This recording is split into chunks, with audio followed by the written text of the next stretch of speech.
Muy buenas tardes a todos, un gran saludo a todos los participantes de este encuentro de profesionales del CILEA. Queremos dar primeramente nuestro agradecimiento a nuestra ente matriz, el CILEA, quien es el que nos convoca en este día para este encuentro, el segundo encuentro de profesionales.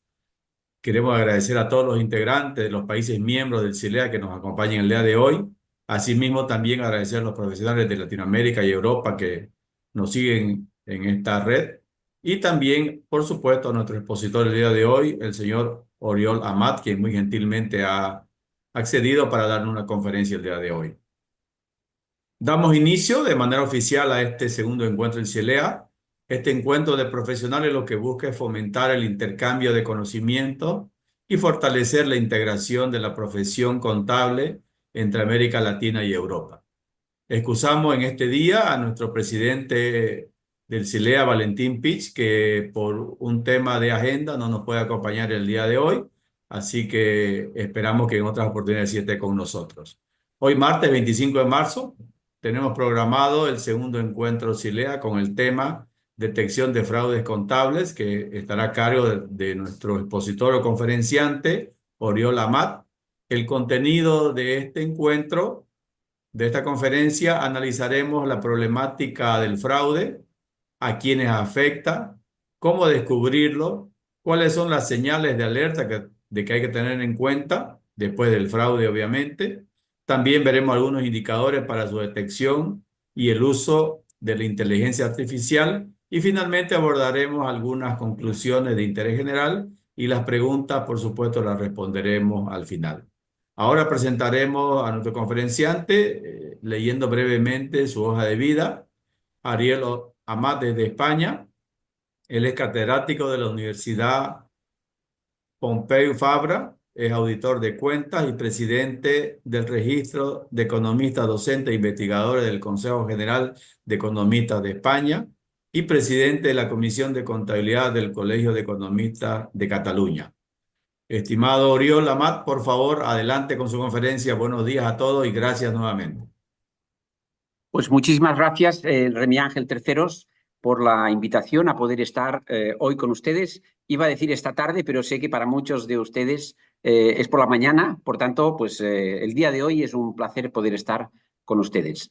Como ahora comentaba Remy Ángel Terceros, lo que haremos es, en esta sesión, dedicar aproximadamente unos 45 o 50 minutos a técnicas de detección de fraude contable.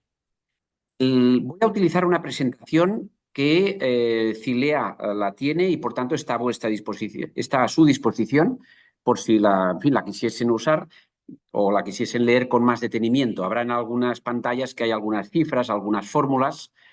Entonces, el programa de la sesión de hoy sería dos puntos breves, que es el problema del fraude, la teoría de la puerta del fraude, y luego ya empezaremos con señales. Y veremos distintos tipos de señales, también los indicadores sintéticos, y veremos algún inicio de utilización de la IA en este terreno. Y con esto ya concluiremos. Al final lo que haremos es aplicar las distintas técnicas, aplicarlas a un caso, que es un caso del que ya me referiré, que permitirá ver si estas técnicas son útiles o no. ¿Sí? Bien, antes que nada, me quería referir en este primer punto a la relevancia del tema que nos ocupa hoy. Y como ven en esta estadística de ACFE, como ven, el fraude representa el 5% de los ingresos y afecta al 71% de las empresas cada año. Por tanto, estamos hablando de una problemática relevante por su impacto en los ingresos y también por su impacto en el número de empresas al que afecta. En esta estadística que les pongo ahora a la derecha, pueden ver el impacto que tiene esta temática en los distintos tipos de fraude. Y en concreto, hoy nos vamos a referir al fraude contable. Como ven, afecta a una tercera parte de las empresas. Por tanto, estamos hablando, el fraude es importante, el fraude contable también es muy importante. Y hay una estadística que les pongo a continuación, una estadística que a mí a menudo me hace reflexionar. La fuente de esta estadística es ACFE y pueden ver aquí, esta estadística trata de contestar una pregunta que es ¿cómo se descubre el fraude? el 100% de fraudes, verán que el 43% sería chivatazo. Chivatazo es una expresión que usamos en España y sé que en América Latina, en muchos países no se utiliza esa expresión. El chivatazo significa una persona que denuncia, una persona que puede ser un empleado, un cliente que denuncia un fraude a la policía o que denuncia un fraude a la dirección de una empresa. Fíjense, la mayor parte de fraudes se descubren por denuncias, normalmente de personas anónimas, y en cambio la auditoría externa descubre solo el 3% de los fraudes, según esta estadística. Este es un porcentaje que es un poco, digamos, sorprendente, pero aquí yo sí que les diría que la mayoría de países, al menos en los países que conozco, la auditoría externa no tiene el objetivo de descubrir fraudes, tiene el objetivo de verificar, dar una opinión sobre si las cuentas se han hecho de acuerdo con la normativa contable. Por tanto, el objetivo no es descubrir fraudes, pero es verdad que a lo largo de las auditorías a veces se descubren fraudes. Otra interpretación que haría de esta estadística que les pongo a la izquierda es que quizá, en general, las personas somos muy confiadas en relación con las cuentas de una empresa. Que igual tenemos que tener un punto de desconfianza por si hay un engaño o no. ¿Sí? Bueno, este es el primer punto al que me quería referir. Y también sobre el problema del fraude les voy a poner un ejemplo que luego lo veremos con más detalle porque le aplicaremos las técnicas que desarrollaremos hoy. Entonces, este es el caso, un caso muy conocido, fue un escándalo muy importante en Europa, sobre todo en Alemania, con una empresa que se llamaba porque la empresa ha quebrado a raíz de descubrirse el fraude. Pues, como pueden ver, la empresa, en la información que declaraba hasta el año 2018, eran unos ingresos que iban aumentando de una forma muy importante, los beneficios también, la caja también, los empleados también, y la cotización fue subiendo hasta que en el año 2020 la empresa, después de una serie de denuncias y de unas denuncias anónimas y de unas informaciones que salieron en el Financial Times, la empresa, el presidente que ven ahí en la foto, reconoció que la empresa había manipulado la información contable poniendo en el balance 2.000 millones de euros, viene a ser como 2.000 millones de dólares, de tesorería ficticia en su activo. La empresa puso 2.000 millones ficticios de tesorería en una cuenta bancaria ficticia en su balance. Cuando se descubrió el fraude, la cotización se hundió, el presidente y algunos directivos están encarcelados, pero los inversores perdieron toda su inversión. Este es el problema del que estamos hablando. Y lo que intentaremos hoy es ver cómo podemos detectar este tipo de fraudes antes de que sea demasiado tarde. Este es el objetivo de la sesión de hoy. Y entonces, como pueden ver en este segundo punto, les hablaré de la teoría de la puerta del fraude. Esta teoría la formulamos en la universidad hace unos pocos años, partiendo de la teoría del triángulo del fraude. La teoría del triángulo del fraude, muy conocida en el mundo del fraude y la criminología, lo que dice es que para que se produzca un fraude tiene que haber una motivación, un motivo para cometer el fraude. Un fraude económico normalmente es para ganar más dinero. En segundo lugar, tiene que haber la oportunidad. Cuando una empresa tiene sistemas de control deficientes, pues hay más oportunidad. Luego hay la racionalización. La racionalización es que muchas veces las personas que cometen fraudes, y diría casi siempre, no se ven a sí mismas como delincuentes. Las personas que hacen fraudes lo racionalizan. Por ejemplo, recuerdo hace poco salía en la prensa española una persona que había robado mucho dinero en su empresa y dijo que lo hizo porque esta persona había pedido un aumento de sueldo y como no le dieron el aumento de sueldo, pues el sueldo se lo ajustó ella misma robando dinero. Y esa persona encontraba totalmente lógico que se hubiese ajustado el salario robando dinero. Y en la puerta del fraude, en esta teoría, para pasar la puerta del fraude, hay otra característica muy importante, es el perfil del defraudador. El perfil del defraudador se refiere a que para poder cometer el fraude se tiene que producir la circunstancia de una persona que tiene capacidad para hacer el fraude. Suelen ser personas arrogantes que tienen intención de hacer el fraude. aquí les pongo un ejemplo de una cubierta de la revista Time que habla de un fraude que se produjo en Canadá hace unos años en una empresa minera, que incluso salió una película hace unos años que se llama Gold. En esa película, perdón, en esta película se ve que los que cometieron el fraude tenían una motivación, querían ganar dinero, hubo la oportunidad, era una empresa que tenía unos sistemas de control deficientes, los mismos que cometieron el fraude, que eran el presidente y los dos copresidentes, pues eran los miembros del comité de auditoría, no tenían personas independientes ni en el comité de auditoría ni en el consejo de administración, personas que lo racionalizaron el fraude que hicieron. El fraude que hicieron fue decir que con unos terrenos que compraron en Indonesia, pues a los pocos meses anunciaron que en esos terrenos había la mina de oro más grande del mundo. La cotización inmediatamente de la empresa se puso por las nubes, cotizaba $1 canadiense y se puso casi a $200. Y ellos dijeron, el tema de la racionalización, dijeron, si hay alguien que se cree una mentira tan grande, merece perder el dinero. Y lo racionalizaban así.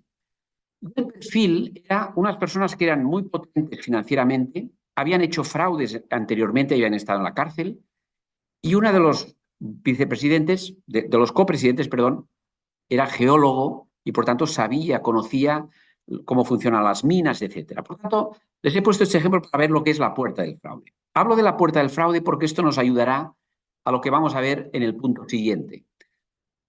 Son las señales del fraude. Entonces, como pueden ver en esta pantalla, les voy a hablar, para hablar ya de señales del fraude, del caso Luckin Coffee. Es un caso que se produjo en China, también en 2020. Una compañía que en 2018 es una startup, aún existe, una startup que en 2018 estaba de moda, alcanzó una valoración de $1 billón, pero poco después se descubrió que la contabilidad de esta compañía era fraudulenta. Habían hecho un fraude muy importante. Este fraude lo descubrió una empresa de análisis que hizo un informe demostrando que la compañía había inventado la mayor parte de las ventas. En este caso, el informe que hicieron esta compañía de análisis, ellos decían que no era cierto. La empresa cada día en cada tienda vendía 495 ítems. Un ítem sería un café, un bollo. Pues él dijo que no era cierto, sino que era mucho menos, como ven en la pantalla. Entonces, ahora voy a ver, lo voy a minimizar esto. En realidad, ellos descubrieron que la compañía seguramente solo vendía cada día 263 ítems. Y esto es así porque ellos grabaron 981 días de venta en tiendas. De hecho, grabaron casi 12.000 horas de vídeo para ver lo que realmente los clientes que entraban, que compraban, etcétera. Y a través de esa técnica descubrieron que las ventas de la compañía eran más o menos la mitad. Inmediatamente la compañía se desplomó en bolsa, se descubrió que era cierto lo que había dicho este informe. Pero claro, si ahora yo les dijese que para descubrir fraudes, pues tienen que grabar 900 días en una empresa, pues me dirán que esto es inviable, no es posible. Pero fíjense que en este caso había una señal importante, y ahora hablaremos de más señales, una señal importante porque uno de los fundadores de la empresa había estado en la cárcel unos años antes por delitos económicos. Entonces vamos a partir de este tipo de señal y les voy a proponer toda una serie de señales. En primer lugar, vemos alrededor de un centenar de señales de tipo cualitativo, de tipo cuantitativo, y entonces estas señales, la idea es que no las voy a comentar todas, pero sí comentaré algunas de ellas, y luego vamos a ver cómo esto lo podemos sintetizar en indicadores, e inclusive en indicadores sintéticos que nos permitan con pocas señales detectar si una compañía está maquillando. Este trabajo está publicado, lo pone a pie de página y está en la bibliografía, en la revista Accountancy, y hay las 105 señales. Yo les comentaré algunas de ellas. Por ejemplo, señales cualitativas que nos avisan de que una empresa puede cometer un fraude en el futuro, un fraude contable. Pues, por ejemplo, empresas que tienen filiales en paraísos fiscales donde no hay el requisito de informar. Estaríamos hablando, por ejemplo, de las Islas Caimán, por ejemplo. O bien una compañía que tiene historial de incumplimientos legales, o bien cuando se producen cambios repentinos en la cúpula de la empresa, esto puede significar conflictos en la cúpula, o bien, si hablamos de las personas que están en la empresa, personas que tienen un historial problemático con la justicia o bajos estándares éticos. Estos son señales cualitativas. Vamos a ver algunas más. Algunas hacen referencia, por ejemplo, a gobierno corporativo, conflictos entre los miembros del Consejo de Administración, deficiencias de gobierno corporativo, carencia de un canal de denuncias anónimo. Si hablamos de auditoría, pues un cambio repentino de auditores antes de que acabe el mandato, un cambio de auditores, eso significa un conflicto importante con los auditores. Si hablamos también de otras señales cualitativas, por ejemplo, empresas que tienen filiales con participaciones superiores al 50% y que no consolidan. Seguramente para ocultar deudas o ocultar transacciones entre las empresas. O, por ejemplo, empresas que tienen incentivos muy agresivos para resultados a corto plazo, por ejemplo, stock options. Todo esto son señales cualitativas antes de que se produzca el fraude.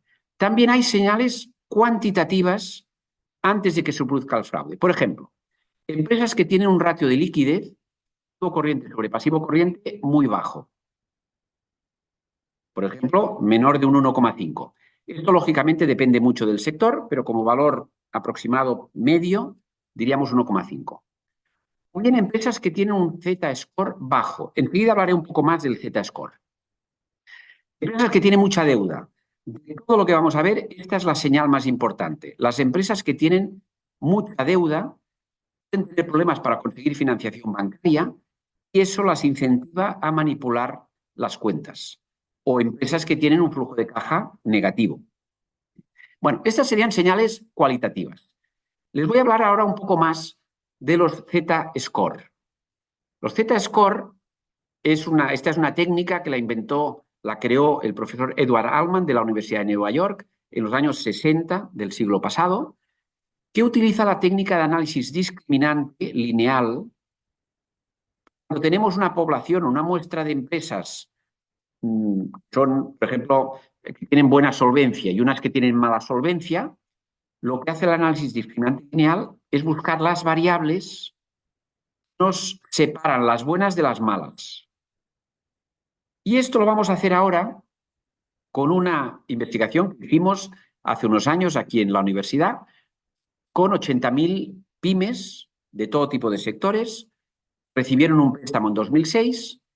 Esas 80.000 empresas nosotros sabíamos que 85% durante 10 años, hasta 2016, no tuvieron problemas de pago. Un 15% que sí tuvo problemas de pago. Lo que hicimos es usando un paquete estadístico que se llama Stata. Es muy similar al SPSS, que a lo mejor alguno de ustedes habrá usado en la universidad. Son paquetes estadísticos que si les pones los datos, por ejemplo, en este caso de 80.000 empresas, les dices cuáles son las buenas y las malas, le das 40 ratios calculados, lo que te da es los 40 ratios cuáles son los más importantes. En este caso salieron estos 4, activo corriente sobre pasivo corriente, patrimonio sobre activo, beneficio sobre activo y beneficio sobre patrimonio neto. Y lo que nos dio también es la función discriminante. Esto es el mismo método que hizo Allman en 1960, lo hicimos con los datos de 80.000 empresas. Y nos salió esta función. El primer ratio es el que pone arriba, el segundo, el tercero y el cuarto son los que pongo arriba. Entonces, esta función nos permite detectar compañías que tienen riesgo de insolvencia. Y entonces lo que hemos podido comprobar es que las compañías que tienen riesgo de insolvencia son muy propensas a manipular las cuentas. Esto lo tienen publicado en este trabajo, que está en abierto y por tanto es accesible. Y fíjense que aquí, si la Z es mayor que 0, alta probabilidad de solvencia. Vamos a ver un ejemplo que les pongo a continuación. Esto es una empresa que hizo concurso de acreedores, hizo default en el año 8.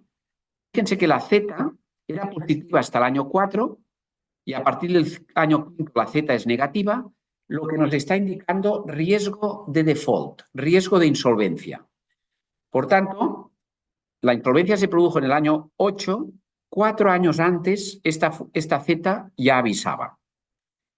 Para demostrarles que esta Z es útil, y también la Z de Allman, les voy a citar un trabajo publicado hace unos años por 3 investigadoras de otra universidad que probaron las 2 Zetas con 450 empresas para ver si la Z avisaba de que estas empresas harían quiebra. Y como pueden ver en este trabajo, llegan a la conclusión de que estas Zetas detectaron que la compañía haría default, lo detectaron con antelación en un 86% de los casos en la primera fórmula y en el 95% en la otra fórmula. Por tanto, una técnica de análisis que permite detectar señales de alerta, en el caso de fraude contable, es usar la Z que prevé default, que prevé insolvencia, porque esta Z, como les estoy demostrando con este artículo que estoy citando, que también está en abierto en esta revista que les pongo aquí, pues esta Z cierta la mayor parte, estas Zetas aciertan la mayor parte de compañías que harán default. Y por tanto, estas compañías son grandes candidatas a maquillar las cuentas. Entonces, vamos a pasar ahora a señales de alerta una vez la compañía ya ha hecho el fraude. Bueno, en este caso, tenemos, por ejemplo, características como una compañía que ha sido excluida de cotización, ha sido sancionada por las autoridades, directivos que cambian de hábitos, cambios de criterios contables, ajustes por errores, noticias negativas. Son ejemplos de señales que nos avisan de que una compañía puede haber hecho ya el fraude contable. Por ejemplo, si seguimos con más señales, como les decía, hay un centenar, pero luego veremos que algunas son más importantes que otras. Y esto lo haremos con inteligencia artificial. ¿Veis cuáles son las más importantes? Por ejemplo, compañías que tienen variaciones muy importantes en las depreciaciones, en los deterioros, provisiones, cambios inusuales en el balance, ratios de rotación muy diferentes al sector. De nuevo, la deuda elevada. La deuda elevada nos avisaba de que una compañía podía hacer fraude. También nos avisa de una compañía que ya lo ha hecho.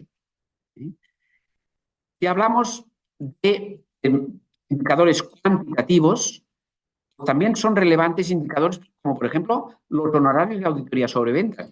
Las compañías que tienen honorarios de auditoría muy bajos, esa es una señal muy fuerte. Hay fraudes muy importantes que se han descubierto a raíz de ese indicador de unos honorarios muy bajos, lo que significa que quizá el auditor no está preparado para hacer ese tipo de auditoría o no tiene el equipo suficiente o bien tiene algún tipo de acuerdo con la compañía. Discrepancias relevantes entre beneficio y caja, como se dice siempre en Estados Unidos, cash is king o queen. Ratio de Sloan compara el beneficio con la tesorería generada por la explotación, por las operaciones, es la caja generada por las operaciones. El beneficio comparado con la caja, dividido por activo, cuando es mayor que más o menos 0,10, también es una señal fuerte. Por tanto, estos son señales de tipo cuantitativo. A ver un ejemplo de cómo podemos utilizar estas señales. Les pongo un ejemplo de una empresa en la que se detectó en 2013 un fraude contable muy importante. Es una empresa que se llama Pescanova, una empresa agroalimentaria española. Esta empresa, pueden ver la evolución de los beneficios, que es la cifra roja, la evolución de la tesorería generada por la explotación, donde pueden ver que hasta 2003 la tesorería va alineada con el beneficio, la utilidad, como le llaman en América Latina. En cambio, a partir de 2004, la tesorería se empieza a desordenar y a partir de 2009 la caja ya empieza a bajar. Esto era una señal muy fuerte de que aquí había un fraude contable que se descubrió en 2013. ¿Sí? Bueno, vamos a pasar al punto siguiente. Y ahora la pregunta que intentaremos resolver es ¿cómo podemos identificar en 5 minutos si una empresa tiene una alta probabilidad de haber maquillado los números? ¿O cómo identificar en un día en una muestra de 30.000 compañías, ¿cuáles pueden haber maquillado los números? Vamos a ver cómo los indicadores sintéticos nos pueden ayudar. Y por esto les voy a hablar de otro estudio que hicimos hace unos pocos años en la universidad con una muestra de 63 empresas. Este estudio es solo con 63 empresas porque el estudio que les he hecho antes, que les he explicado de Default, lo hicimos con 80.000, este con 63. ¿Por qué tan pocas empresas? Es muy difícil saber con seguridad si una empresa es no manipuladora. Esto es como si vamos por la calle y le preguntamos a una persona si ha matado a alguien. ¿Qué nos va a contestar? Pues nos va a decir que no, aunque a lo mejor haya matado a alguien. Por tanto, tenemos dificultad en encontrar empresas que con seguridad no hubiesen hecho fraudes contables. También tuvimos dificultad para tener muchas empresas que con seguridad conociésemos que habían manipulado las cuentas, que habían hecho un fraude. Estas 35 manipuladoras son compañías que fueron denunciadas, que hubo un juicio, que fueron acusadas y condenadas por fraude. Por tanto, estos estudios se hacen con pocas empresas. Aplicamos la misma técnica, análisis discriminante lineal. ¿Sí? Y intentaremos buscar una función que nos diga, nos separe las buenas de las malas. Utilizamos 18 ratios. Ahora son 12 ratios, probamos.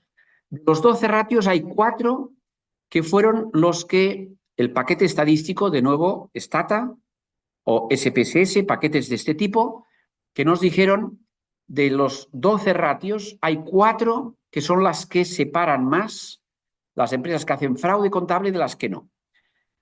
Fíjense que son ratios de variación. Nos compara clientes de ventas sobre ventas de un año con clientes sobre ventas del año anterior. Son indicadores de variación. Y por tanto, las empresas manipuladoras tenían una media de este ratio de 1,39. Las no manipuladoras lo tenían más bajo. Ejemplo, ahora les pongo a la derecha una empresa, la 1 y la 2. Una de las dos es manipuladora y la otra no. Una de las dos hizo un fraude contable. Fíjense. La que se parece más a la manipuladora es la número 2, porque tiene un ratio muy alto de variación de clientes sobre ventas. Por tanto, la 2 tiene aquí una señal de fraude. El segundo ratio es existencia sobre coste de ventas. Es más alto la variación en las empresas que hacen fraude. Y si vemos el dato de la empresa 1 y la 2, no es la 2 la que tiene el ratio más alto. Si vamos a la depreciación, en España a la depreciación le llamamos amortización. En muchos países de América Latina distinguen entre amortización y depreciación. Nosotros le llamamos a todo amortización. Por tanto, es el ratio de amortización o depreciación. Se compara con la propiedad planta-equipo. Las empresas que hacen fraude aumentan menos la depreciación. Y de nuevo, la empresa 2 tiene una reducción de la depreciación. Finalmente, las empresas que hacen fraude están más endeudadas. Lo pueden ver en este ratio y vemos en la empresa 2 que es la que crece más el endeudamiento. Aquí les he de decir que estos fraudes, sobre todo, y estas técnicas, por ejemplo, sobre todo esta que les estoy diciendo ahora, son técnicas para empresas que lo que hacen es un fraude elevando los ingresos, elevando la utilidad, reduciendo la deuda. Por tanto, estamos hablando de este tipo de fraude. Hay empresas que hacen el fraude contrario. Son empresas que a lo mejor quieren pagar menos impuestos, esto pasa mucho en las pymes, y son empresas que bajan los ingresos, bajan la utilidad. Por tanto, en este caso, la muestra era de empresas que habían hecho maquillaje hinchando la utilidad, los ingresos, etc. Bueno, esto que vemos aquí son 4 ratios, pero lo que vamos a necesitar es un indicador sintético. Es el que tienen a continuación, que de nuevo está publicado en esta revista, en el Journal of Business Ethics, y esta es la Z que separa las empresas fraudulentas de las que no son fraudulentas. Las empresas fraudulentas tenían este ratio superior a más 0,20. Las no fraudulentas inferior a 0,24. Los 4 ratios son los de la pantalla anterior, son estos. Entonces, les voy a poner un ejemplo y lo vamos a aplicar a Wirecard. En Wirecard, si aplicamos esta fórmula, le vamos a llamar de Bladu et al. Es un trabajo que hicimos con 2 compañeras investigadoras de otros países y Bladu, Beatriz Bladu, es la persona que lideraba esta investigación. Entonces, aplicamos a Wirecard esta fórmula.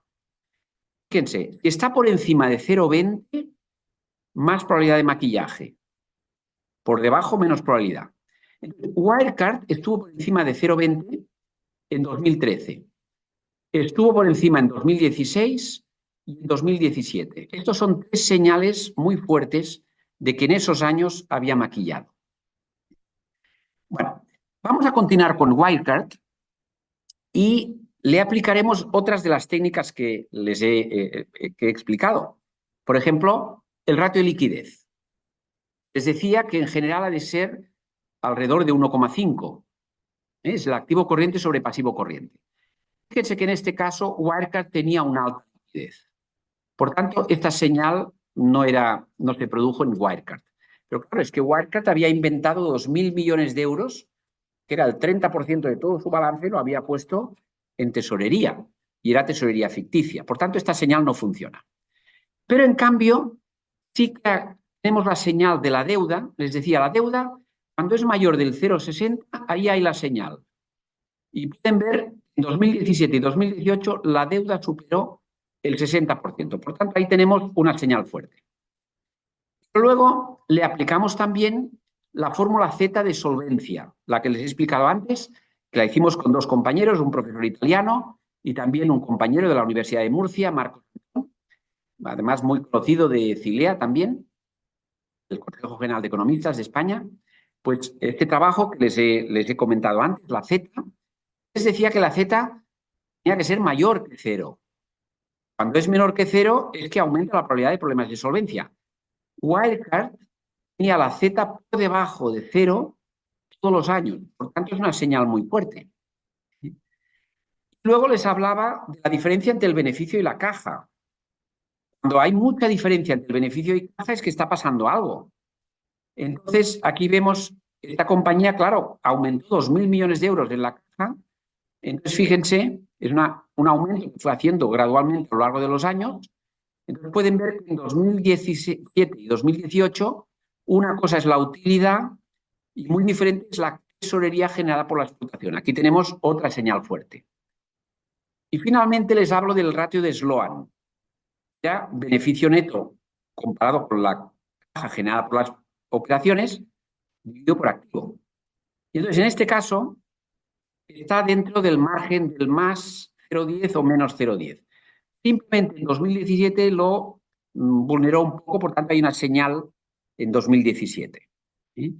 Bueno, en resumen, vemos que las técnicas que les he propuesto en el caso de Wirecard, pues era muy clara la señal del endeudamiento, la Z que les he propuesto, muy clara, la diferencia entre beneficio y caja, en 2 años muy clara, el ratio de Sloan, esta era dudosa, y el ratio de Bladu, muy clara, en 3 años. Por tanto, fíjense que las señales que les estoy proponiendo son señales que en el caso de Wirecard y en todos los casos que hemos probado, son señales que funcionan muy bien. ¿Sí? Y por tanto son señales que permiten detectar un fraude antes de que sea demasiado tarde. ¿Sí? Bueno, y entonces voy a pasar al último punto, que es el uso de la IA. La IA, en mi caso concreto, los usos que estoy haciendo son, y con el equipo de trabajo que tenemos en la universidad, son usos preliminares. Por ejemplo, lo usamos, por ejemplo, cuando tenemos las cuentas de una empresa, y les voy a poner un ejemplo. Luego se lo pondré de Inditex. Hace unos días estaba leyendo la memoria de Inditex, que son 600 páginas.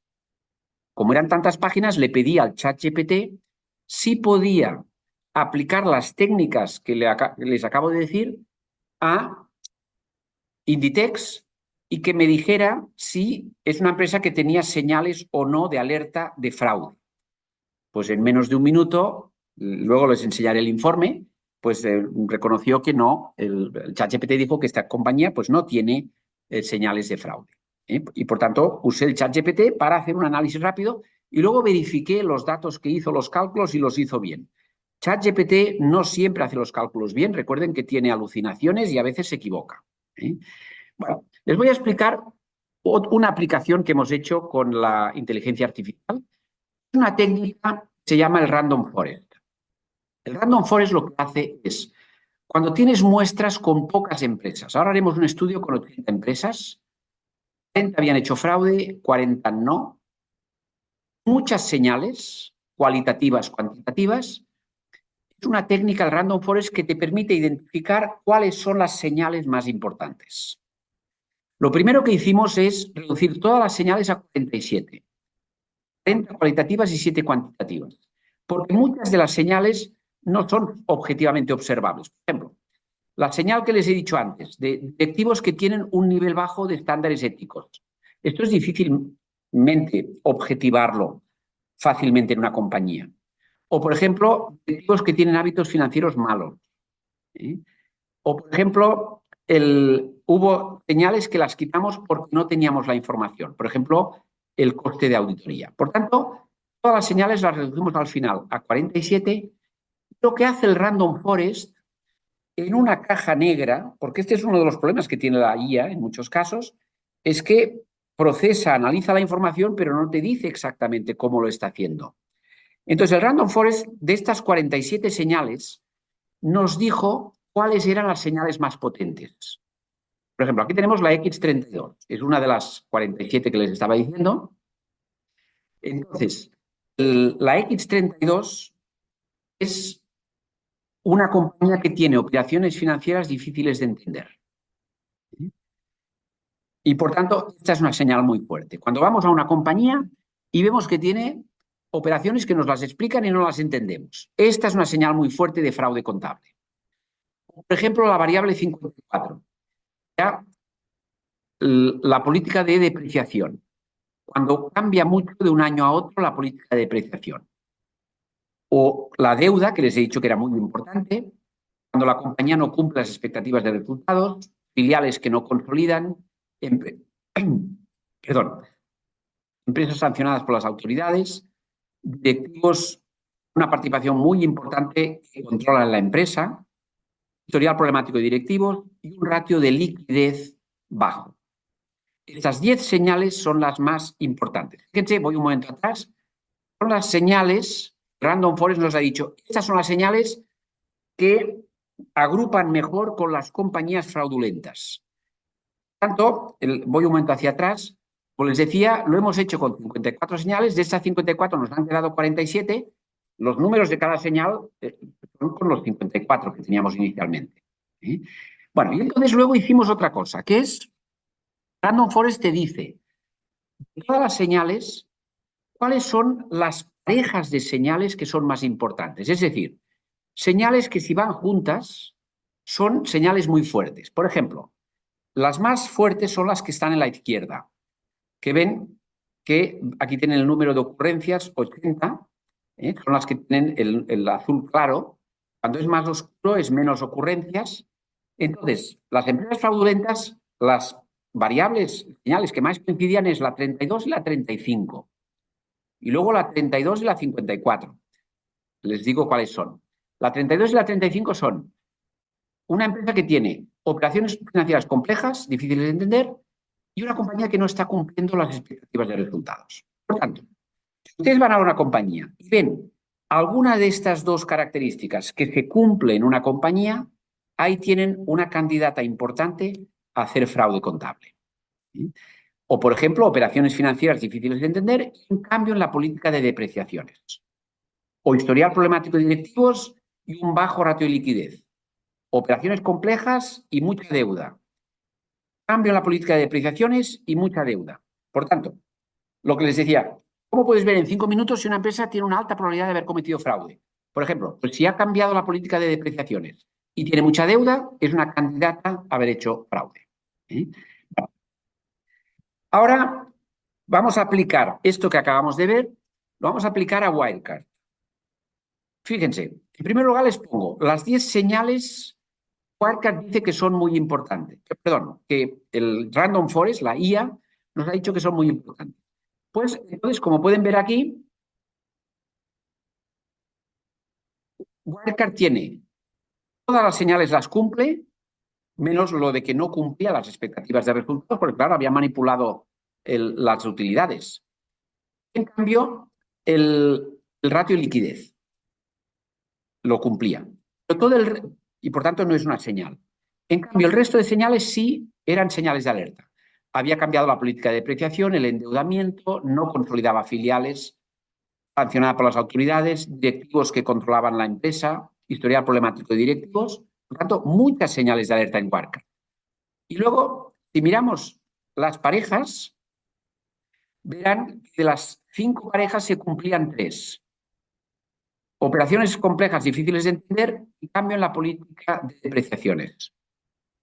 Operación, historial problemático de directivos y ratio de liquidez, esta no se cumplía, pero sí se cumplían las otras 2. Operaciones complejas y ratio de endeudamiento, muy alto.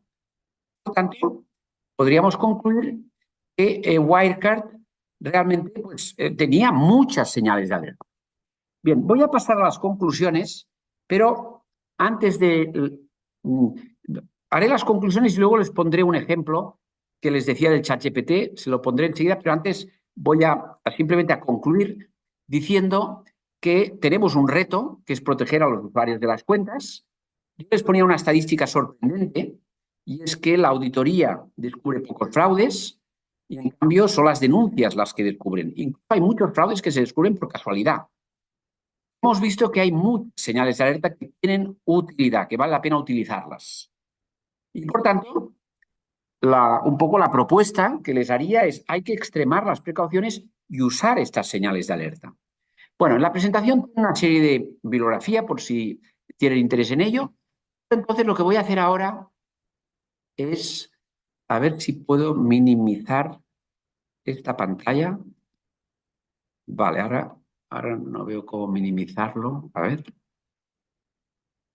Bueno, voy a ver si puedo poner otro trabajo, el artículo que les decía, a ver si sale.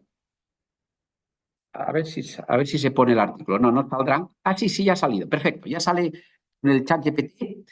Fíjense, le puse al ChatGPT el informe de 600 páginas y le puse la memoria consolidada de Inditex, le puse la presentación que hemos utilizado hoy, esta presentación que estamos viendo.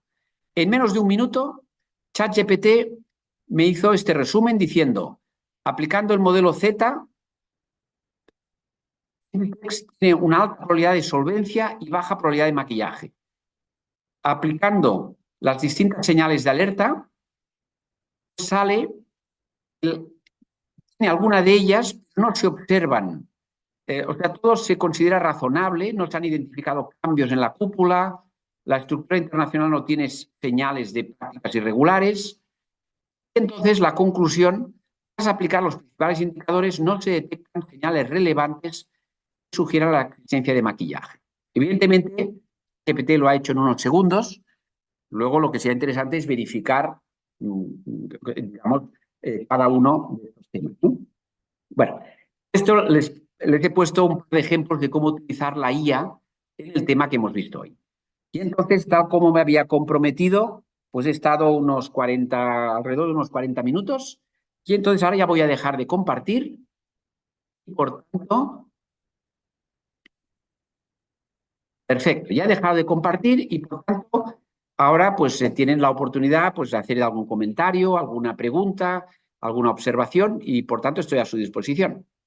Muchísimas gracias, Oriol. Excelente conferencia y algunas preguntas para hacerte. La pregunta número uno es algo que impresiona, es que el dato estadístico que nos das del 3% que solo detecta la auditoría externa según el informe ACF que nos ha presentado de 2024. ¿Qué Sí. cambios en la normativa o en las prácticas de auditoría podrían mejorar su efectividad en la detección de irregularidades contables, en tu opinión? Muy buena pregunta. A ver, es verdad que la auditoría de cuentas, el encargo no es, decía antes, encontrar fraude, es verificar si las cuentas se han preparado de acuerdo con la normativa. Si a un auditor se le pide que encuentre un fraude, tendrá que aplicar más técnicas, más horas, los honorarios serán mayores. Por tanto, es un encargo diferente. Pero en cualquier caso, yo recuerdo con muchos auditores aquí en España, pues muchas veces hablamos de que es interesante que usen estas técnicas porque les puede avisar de una compañía con señales de fraude. Por tanto, no soy nadie para dar ninguna recomendación, pero sí que este tipo de señales a lo mejor vale la pena aplicarlas. Yo al final les ponía parejas de señales que son muy fáciles de ver. Y si en una compañía vemos estas señales, significa que habrá que extremar las precauciones, porque si se descubre un fraude, al final saldrá perjudicado el auditor quizá. Otra pregunta, Oriol. En el caso de empresas con estructuras societarias muy complejas y que tienen presencia en paraísos fiscales, ¿qué señales de alerta tienen mayor peso predictivo para detectar posibles fraudes contables antes que se materialicen? Muy bien, muy buena pregunta también. Les voy a recordar un caso, que es el de la compañía FTX. FTX es esa compañía norteamericana de criptomonedas que quebró hace un año y medio más o menos. Bien, esa compañía tenía 200 empleados, no recuerdo mal, tenía 300 filiales. Una compañía con 200 empleados tenía 300 filiales. Esto no es lógico. Una compañía que tiene 200 empleados no tiene 300 filiales, una compañía normal. Esa es una señal muy fuerte. Y por otro lado, esta compañía tenía filiales en las Islas Caimán. La sede las tenía en las Bahamas, tenía en Hong Kong, en filiales como paraísos como Malta. Por tanto, yo diría que las dos señales eran muy fuertes. Otra consulta, estimado Oriol. En la presentación se menciona el uso de la inteligencia artificial. Muy interesante, por cierto, los resultados. Y esta lo que busca es detectar los fraudes. Por supuesto que el profesional también tendrá que evaluar los resultados. ¿Cuáles son las principales limitaciones de esta herramienta en la práctica, en tu experiencia, Oriol? Muy interesante también. Este tema es muy relevante. Que haya señales simplemente significa que aumenta la probabilidad de fraude o que aumenta la probabilidad de haber hecho un fraude. Claro, en Wirecard ahí tenemos que se están cumpliendo casi todas las señales. Por tanto, la señal es muy fuerte. ¿Sí? Entonces, a veces hay empresas que, por ejemplo, tienen mucha caja y la utilidad no ha aumentado tanto, pero quizás es solo esa señal. Si solo es esa señal y revisamos la tesorería, el estado de flujos y vemos que tiene lógica, pues entonces simplemente hemos de recordar que el hecho de que haya señales es simplemente probabilidad de fraude. Cuando decía limitaciones de la inteligencia artificial, ustedes saben que ChatGPT tiene muchas limitaciones. ChatGPT creo que trabaja muy bien cuando ustedes le dan unos datos, le piden a ChatGPT que utilice unas técnicas, esto lo hace muy bien. Cuando a ChatGPT le piden, búscame información, creo que eso lo hace muy mal. Tiene alucinaciones, se inventa información. Por tanto, hay que ir con mucha precaución con la inteligencia artificial. Y luego hay otra limitación, que es que muchas veces, por ejemplo, Random Forest te dice las alertas más importantes, pero no te dice cómo lo ha hecho. Una última pregunta, Oriol. En tu experiencia también, estas líneas de denuncias de ética, de fraudes en las empresas, ¿funcionan, no funcionan? ¿Cómo es los resultados que tú has podido evaluar en tu experiencia? Las líneas éticas, Ética, la las de líneas, denuncia, los canales de sí, denuncia, ¿cómo funcionan? son ¿Funcionan o no muy funcionan? efectivos, funcionan muy bien, pero es muy importante que la empresa garantice confidencialidad. Esto significa que lo que tiene que hacer la compañía es subcontratar, externalizar la línea ética. Por ejemplo, yo les diría, en la universidad tenemos línea ética y lo que hemos hecho es externalizar la línea ética y la gestiona el Ayuntamiento de Barcelona. Por tanto, una persona tiene la seguridad de que si hace una denuncia, nadie sabrá que ha sido esa persona. Por tanto, es muy importante garantizar la confidencialidad. Entonces, he visto en el chat, lo que pasa es que no puedo poner el chat, pero me sale un momento el chat. He visto que una persona preguntaba si podía haber documentación de esta sesión. Entonces, ya tienen en Cilea esta presentación en PowerPoint, pero les voy a mandar 3 trabajos donde explican con más detalle las distintas técnicas que he utilizado. Por tanto, Remy, si le parece bien, se lo voy a mandar y ustedes lo Excelente. pueden facilitar con mucho gusto a los asistentes y a los socios de Cilea. Excelente, Oriol. Muchísimas gracias por la presentación y por la gentileza de tu tiempo. Tus palabras finales para cerrar el evento, por favor. Pues nada, un agradecimiento a Cilea y también a Remy por la amable presentación que me ha hecho y por la invitación. Para mí es un honor poder estar con ustedes y decirles que a través del Cilea estamos a su disposición. Les vamos a mandar documentación por si es de utilidad y si quieren más documentación, con mucho gusto, a través del Cilea, pues estaré encantado de facilitar más documentación y intercambio de opiniones, pues con mucho gusto. Para mí ha sido un honor estar hoy con ustedes. Excelente, Oriol. Al contrario, para nosotros fue el honor agradecer a todos los colegas que nos han seguido por esta plataforma y también agradecer al CILEA por la organización. Así que muchas gracias a ti y a todos los presentes. Muchas gracias y buenas tardes a todos. Gracias. Adiós. Muchas gracias.